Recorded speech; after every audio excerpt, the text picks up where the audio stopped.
Nos unimos aquí para celebrar el Día Internacional de la Mujer, que es mañana, de honorables representantes de la sociedad dominicana, tanto del ámbito gubernamental, empresarial, deportivo, ONGs, en fin, tenemos aquí pues un grupo que nos hace sentir tremendamente agradecidos.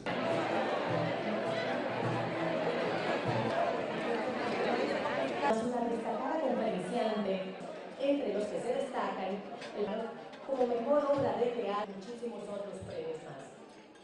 Su trabajo de investigación histórica ha sido reconocido y galardonado en diversos... Dando su propia realidad y se resiste a la desesperación de la incomprensión del mundo. Solo soy así, una mujer, cuya pasión incontrolada me lleva a lugares invisibles para las mentes comunes, que segura de su alma se lanza al vacío de una vida que le atrapa con la intensidad de sus contadas horas. Solo soy así, una mujer creadora de sueños, pues imagino muchos mundos diferentes en lo que soy y en lo que no soy. Sé que soy una mujer imperfecta, cuya fe es su fuerza para entender el mundo ausente. Aquella mujer que, conociéndose a sí misma en los momentos de infortunio, comprende su esencia. Soy así, una mujer que cae, que se levanta con coraje, que no teme al mundo, que desconoce, que ansía, que sufre, que se apasiona, que se avergüenza, que se reconoce, que huye, que se aleja, que no tiene nada, que lo tiene todo, que es solo a sí misma. Este bello poema que encontré en las mágicas nubes, las mujeres que están aquí, que han venido para celebrar, para celebrarnos en este día. Quien les habla en esta tarde es una mujer que es esposa, que es hermana, que es amiga, que es madre y es abuela, que tiene 4 pasiones que son muy grandes. Sus nietos ya están en primer lugar antes que investigar, antes que escribir y antes de ser maestra. Llevo en las aulas más de 50 años. Acabo de cumplir 62 hace unos meses. Comencé adolescente en una escuela patrocinada por el Colegio Sagrado Corazón de Jesús, donde cursaba el bachillerato. Estaba ubicada en El Ejido, un barrio marginado de mi Santiago natal. Durante esos años he sentido el orgullo de haber colaborado desde mi propio y limitado espacio en la formación de muchos jóvenes. Hoy más que nunca siento el orgullo de haber hecho esta opción de vida, de haber defendido con profunda convicción que es la educación, el único y más firme camino hacia el verdadero desarrollo económico, social y cultural de los pueblos. Y para nosotros, los maestros y las maestras, no hay mejor recompensa que un abrazo de sus hijos cuando los ve crecer y volar con sus propias alas. Cuando me pidieron que dirigiera estas palabras, me hice muchas preguntas. ¿Qué puedo decirles hoy cuando todo está dicho? ¿Qué comunicarles cuando sus mentes están ocupadas en múltiples cosas? ¿Qué decir a estas mujeres valiosas aquí presentes que se han destacado en sus ámbitos de influencia? ¿Qué decir a los pocos hombres presentes, por demás ejecutivos, que quizás están aquí, en este espacio, por el azar de sus propias vidas? Reiterar lo que sabemos, que la mujer ha ganado espacio en la sociedad, luchando con su sangre, su sudor y sus lágrimas. Yo sí les puedo afirmar que nadie nos preguntó si queríamos nacer. Somos el producto del azar de dos cuerpos. Nadie tampoco nos preguntó si deseábamos vivir en este mundo lleno de contradicciones, exclusiones y contrastes. Nacimos y al llegar al mundo fuimos categorizados por el color de la piel, la posición económica y social de nuestros padres y por el sexo que trajimos entre las piernas. En el inicio de los tiempos, unos nacieron negros y fueron excluidos y los hicieron esclavos. Otros nacieron hombres, ricos y blancos, y colocados en el mundo de los privilegiados. Y otras nacimos mujeres, y por obra y gracia de nuestro sexo nos sentenciaron a ser sumisas y seguir, sin cuestionamientos, el camino impuesto por la sociedad. Nacimos sin voz propia, sin capacidad de elegir. Pero como dice el poema de la gran Julia de Burgos, yo misma fui mi ruta, muchas mujeres decidieron construir sus propios caminos. Yo quise ser como los hombres quisieron que yo fuese, un intento de vida, un juego al escondite de mi ser, pero yo estaba hecha de presentes y mis pies planos sobre la tierra provisoria no resistían caminar hacia atrás y seguían adelante, adelante, burlando las cenizas para alcanzar el beso de los senderos nuevos. Y a cada paso, adelantando en mi ruta hacia el frente, rasgaba mis espaldas el aleteo desesperado de los troncos viejos. Pero la rama estaba desprendida para siempre, y cada nuevo azote, la mirada mía se separaba más y más de los lejanos horizontes aprendidos, y mi rostro iba tomando la expresión que le venía de adentro, la expresión definida que asomaba un sentimiento, la liberación íntima, un sentimiento que surgía del equilibrio sostenido entre mi vida y la verdad del beso de los senderos nuevos. Qué bello poema. Así pues, nacimos mujeres. Y en mi caso soy hija de un migrante de la China continental, que como mis hermanas que andan por ahí, salió despavorido huyendo de la miseria. Papá llegó al Caribe como primera etapa de su utopía americana. Se quedó en nuestra tierra, la amó y formó su familia. Y así, desde siempre acepté el regalo de esos 2 decenios no elegidos.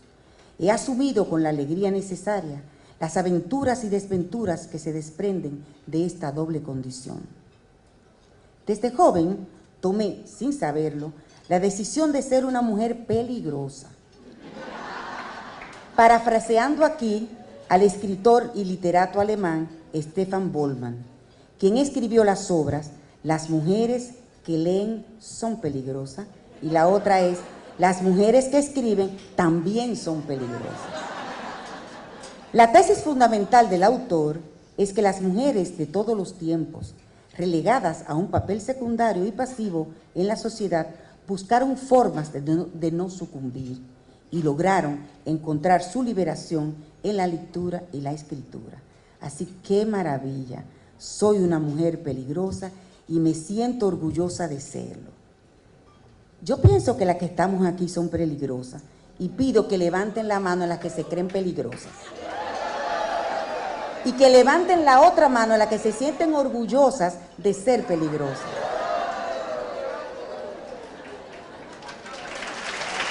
Señala que la ética es una toma de postura voluntaria que apuesta a la inmortalidad de la humanidad, cuyo fruto más elaborado es el ser humano autónomo y responsable, capaz de reconocimiento y participación con sus iguales. Esto significa que la ética es ante todo y debe ser humanismo. Yo soy ética en la medida que soy con los demás. El problema es cómo no caer en la banalidad o en la intrascendencia. En la Grecia antigua, Sócrates afirmaba que el poder debía ser utilizado para el bien común, el timos, como él lo denominaba, al ejercicio ético del poder. Platón, por su lado, desde lo más profundo de sus convicciones, fue crítico de la democracia y la tiranía y abogó por el gobierno de los que saben. La estructura del Estado occidental dividido en poderes fue producto de las brillantes mentes de Locke, Rousseau y Montesquieu, que apostaron a la bondad humana y surgieron formas de ejercer el poder desde esa perspectiva. La historia está plagada de ejemplos intelectuales que se han unido a los movimientos revolucionarios para impulsarlos y darles coherencia, como fue el caso de Emmanuel Sieyes, uno de los grandes pensadores de la Revolución Francesa, a quien el nuevo poder político le echó a un lado y lo envió al más cruel de los olvidos. Él terminó siendo uno de los grandes instigadores de la Revolución Francesa, pidiendo limosna al lado de la Bastilla. Arthur Koestler, uno de los grandes de la Revolución Bolchevique, el mismo que ayudó a llevar a los bolcheviques al poder, terminó en la cárcel y con la tortura porque fue crítico con los que detentaban el poder. ¿A dónde quieren llegar estas palabras de esta tarde? A veces siento que mi agotada voz y mis reclamos claman en el desierto. A veces pienso que mis gritos implorando por una sociedad con mayor sentido de justicia y ética se pierden en el turbulento mal de los intereses. Pero como maestra que soy y he sido siempre, apuesto a la bondad humana, sigo confiando en la juventud y en el futuro, aunque a veces las lágrimas me impidan ver con claridad el horizonte de esperanzas. Cuestiono y cuestionaré siempre el uso del conocimiento y del poder económico solo para el beneficio del personal o para de un pequeño grupo. Aquí asumo la posición de Max Weber, el gran intelectual alemán, quien afirmaba que la ética de la convicción y la ética de la responsabilidad debían guiar nuestro accionar cotidiano. La primera, la ética de la convicción, establece que el comportamiento público de un individuo ya no es solamente el privado, debe ser consecuente a sus convicciones. Es decir, yo debo actuar en lo público y lo privado acorde a mis convicciones. Y la ética de la responsabilidad establece que el comportamiento debe ponderar las consecuencias de esas acciones. Toda acción tiene su consecuencia y por lo tanto usted tiene responsabilidad cuando asume una posición determinada. Al hablar de todo esto, pienso en Azorín, el intelectual español nacido en las postrimerías del siglo XIX, que se llamaba José Martínez Ruiz, pero era más conocido como Azorín, y fue uno de los grandes hombres que constituyen hoy verdaderos hitos en la historia de la humanidad. Su sagacidad y verbo, explícitamente crítico, lo hizo constituirse en un referente obligado, tanto de sus partidarios como de sus enemigos en su España natal. El Político fue su obra más conocida, que fue escrita en 1908 y es uno de los grandes legados. Un pequeño libro lleno de verdades y reflexiones, escrito en estilo, como él decía, breve, preciso y claro. Una pequeña obra que termina con un epílogo futurista que resume la conversación entre un alumno y un maestro. El maestro le dijo a su discípulo que hablar de la historia y los grandes problemas de la humanidad es más fácil que hablar del honor. Dice el maestro, le he explicado a usted lo que eran las ciudades, los pobres, las fábricas, el jornal, las monedas, la cárcel y los fusiles, pero no puedo explicarle lo que es el honor. Al escuchar esto, el alumno dijo, maestro, tal vez esa era la cosa que más locura y disparate han hecho cometer a los hombres en la humanidad. Es posible, respondió el maestro. Es decir, que las verdades del Político de Azorín tienen vigencia hoy, 100 años, más de 100 años después de haber sacado a la luz su obra. Como antes, la fuerza y no la razón, la fuerza y no el amor a la humanidad es lo que se ha impuesto en el mundo. El honor continúa siendo un espejismo, quizás una mentira, una gran mentira. Debemos cuestionarnos profundamente y asumir críticamente nuestras acciones. Normalmente somos críticos con los otros, buscamos culpables, son ellos, son los otros, es aquel, es ella. Acusamos siempre y señalamos con el dedo índice, librándonos de nuestras propias culpas y nuestras propias responsabilidades. No soy yo sin el nosotros. Yo no puedo ser yo si no me cuestiono qué he hecho en la vida. Asumimos una conducta ética en la vida, en las pequeñas y en las grandes acciones. Eso es una respuesta que todos y cada uno de los que estamos aquí debemos hacer. Creo que ha llegado el momento de asumir una postura distinta ante la vida. Tenemos el reto de ser portavoces de una buena nueva, ser ejemplo del contravalor actual, abogar por el ser, por la ética como norma de vida, por la crítica constructiva contra aquellos que se burlan y nos acusan por abogar por ideas y utopías ilusas. Esta historia la conseguí a través de una amiga que se llama Pesca para toda la vida y refleja mucho lo que estoy diciendo. Comienza la cita. Tenía 11 años e iba a pescar cada vez que podía desde el muelle de la cabaña de su familia, ubicada en una media isla en medio de un lago. Un día, antes de que se abriera la temporada del róbalo, él y su padre fueron a pescar al caer la noche, atrapando molas y perchas con gusanos. Luego puso una pequeña mosca plateada y practicó el lanzamiento. El anzuelo golpeaba el agua y hacía pequeñas olas de colores bajo el sol del crepúsculo. Luego olitas plateadas cuando la luna se elevó sobre el lago.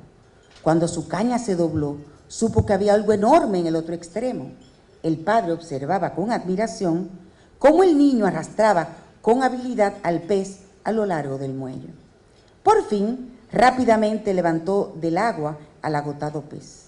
Era el más grande que jamás había visto, pero era un róbalo. El niño y su padre miraron el hermoso pez con las agallas moviéndose a la luz de la luna. El padre encendió un fósforo y miró el reloj. Eran las 10 de la noche, 2 horas antes de que se abriera la temporada.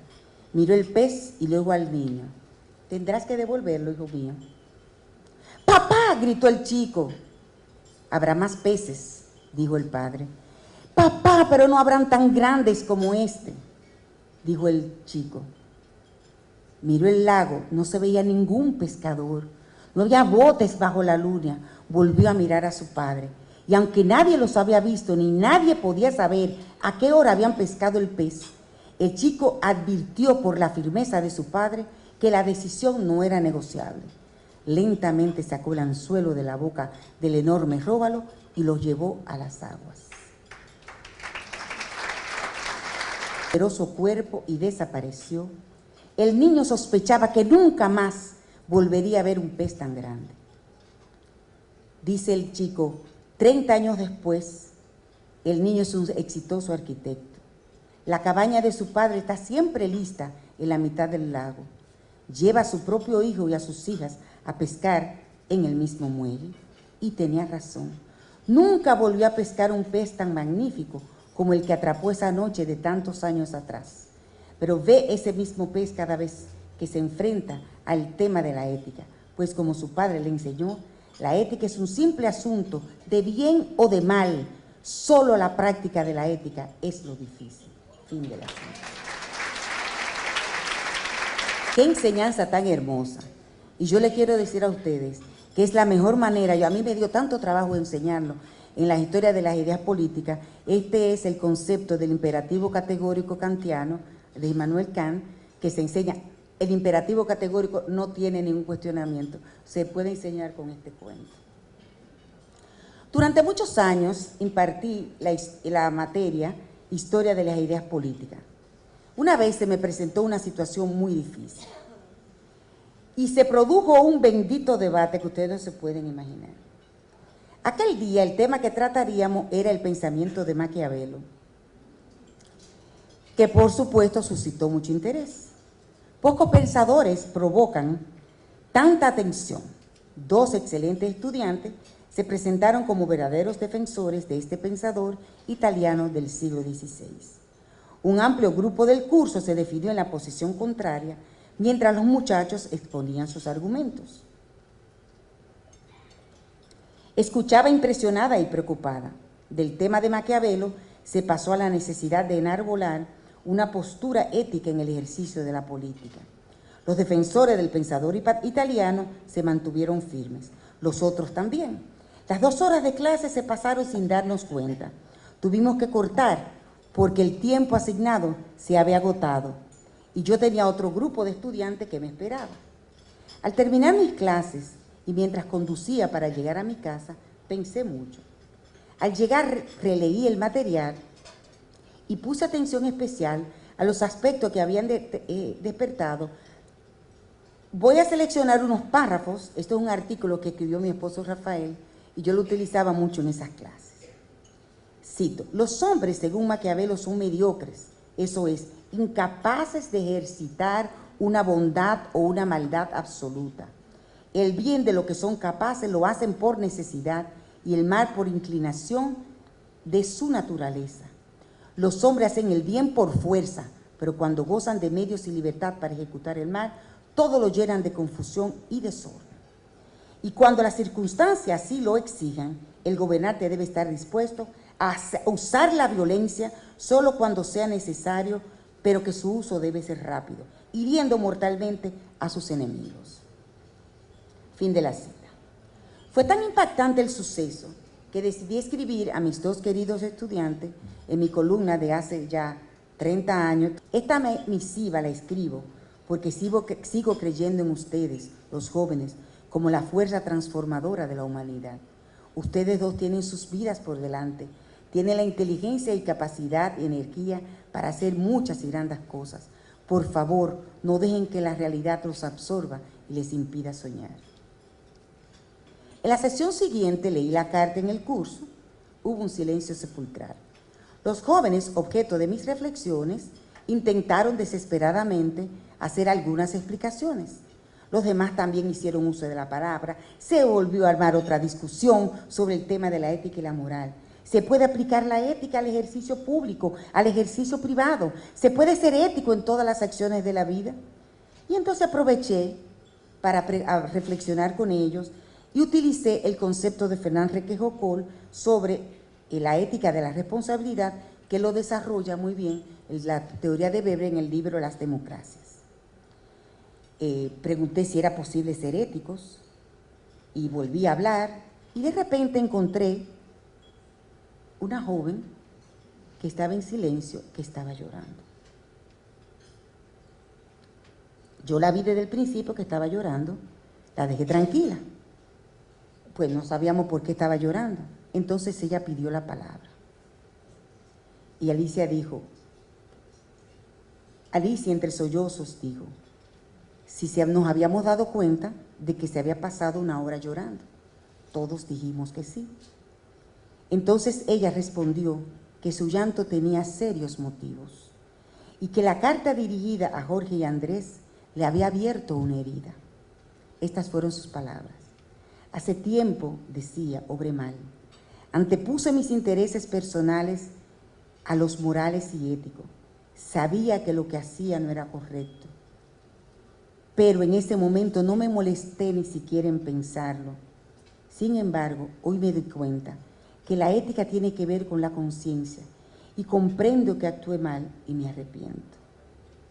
Prosiguió diciendo que ya no podía borrar lo que había hecho, pero que esa carta le había hecho tomar conciencia de que los criterios éticos deben domar en todas las acciones de la vida. Mientras hablaba entrecortada, las lágrimas corrían por sus mejillas. Nadie preguntó lo que había hecho, no era importante. El grupo completo valoró su valentía, pero sobre todo su arrepentimiento.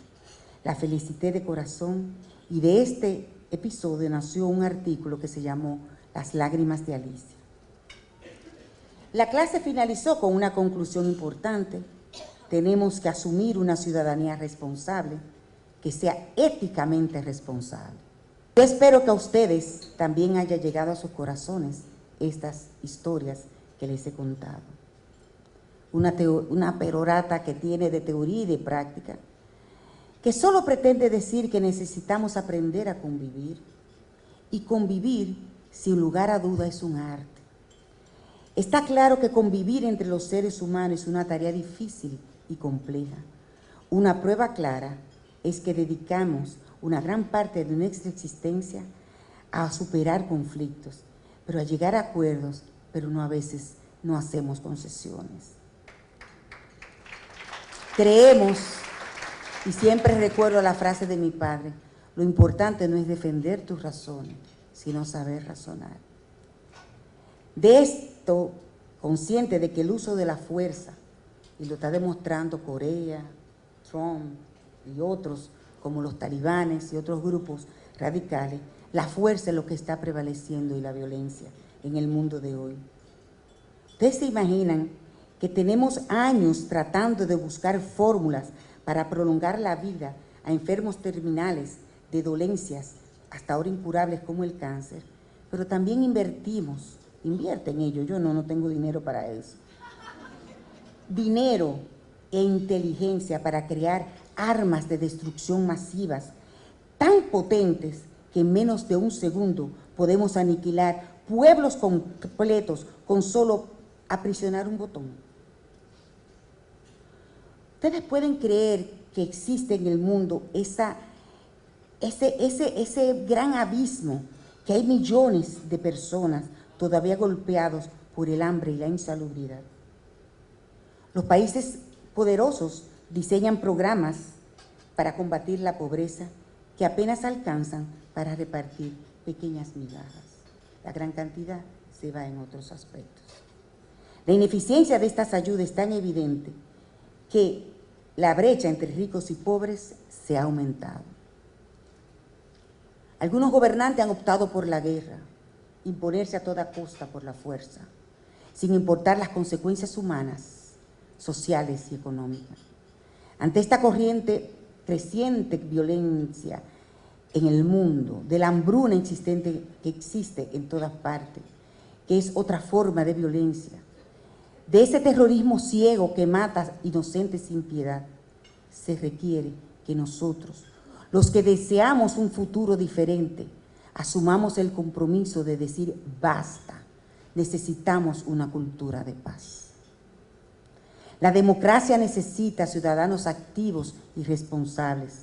Las actitudes cívicas de las que hemos venido hablando tienen un común denominador, la responsabilidad, que es asumir e interiorizar los valores democráticos y es la condición sine qua non para ejercer la verdadera ciudadanía. Si los principios son suficientes, también lo serán las normas y las leyes. A veces nos ponemos locos legislando. Las leyes se vuelven tan complejas y son tantas que a veces en vez de armonizar, crean el caos. Y yo pienso, como decía Montesquieu, que cuando un pueblo tiene una comunidad responsable de individuos, de ciudadanos responsables, las leyes necesitan ser simples, no complejas. Sé que estoy planteando una utopía, solo lo recuerdo. Hay mucha historia que se ha escrito de gente que ha dado sus vidas por un mundo mejor, gente que sueña y que ama. Finalizo estas palabras con un sencillo poema que reivindica nuestra condición de mujer, de Yolanda Barri. Mujer, me siento feliz de serlo, de disfrutar cada día, feliz de verme en el espejo y mirar mi rostro contento, de tener pensamientos y grandes inquietudes todavía. Soy mujer y lo disfruto cada minuto, me complace serlo. Soy distinta, quiero ser mejor. Feliz Día de la Mujer. Muchas gracias.